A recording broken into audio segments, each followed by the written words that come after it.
Hey class and instructors, this is Tom Willis, and I'll be covering the topic question: should companies create their own architecture or use an existing framework like APQC, TOGAF, ETOM, or SCORE, or one of the others out and available?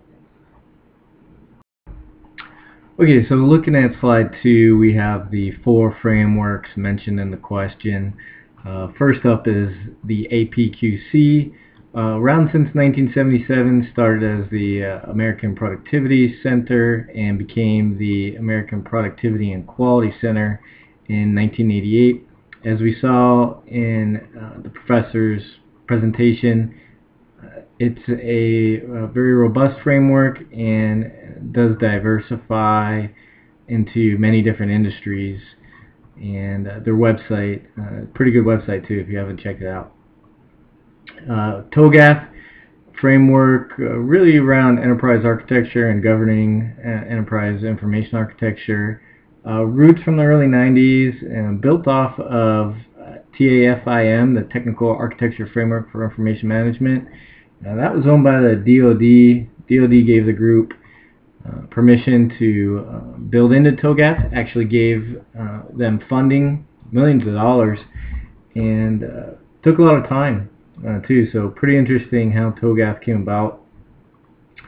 Next up, ETOM. We saw some of this in chapter 4 of Harmon's book.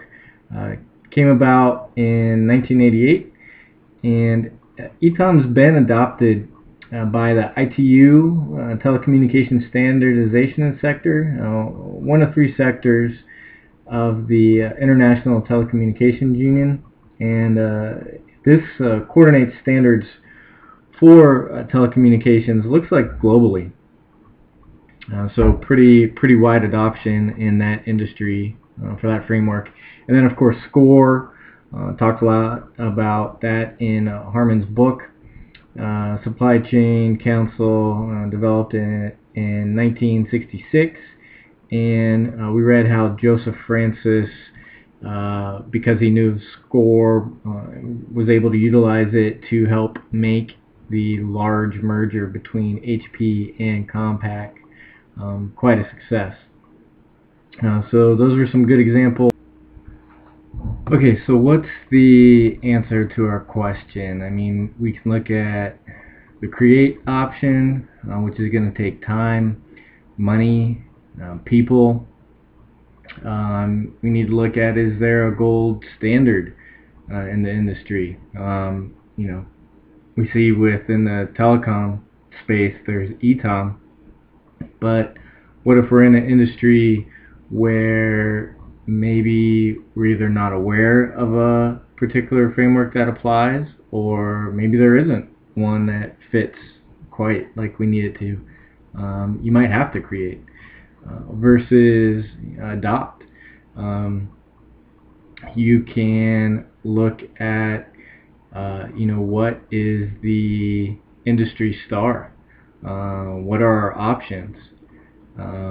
Are there particular industry standards and language that we want to align ourselves with? One other thing I thought about was, if we're using a framework that everybody else is using, does that start to give us the scenario like Web 2.0 creates, where it's leveling the playing field? Are we not going to be able to utilize our framework that is off the shelf, that our competitors are using, to be able to position ourselves with as much competitive advantage as maybe if we created our own? So that was something that I thought about while looking at this as well. So one of the things Professor Santana mentions in his presentation, he does say that for a lot of these frameworks, they're already out there. The work's already done. And I agree with that. When you can identify a framework, especially if it's gold standard or industry star or industry standard, it makes sense to adopt it.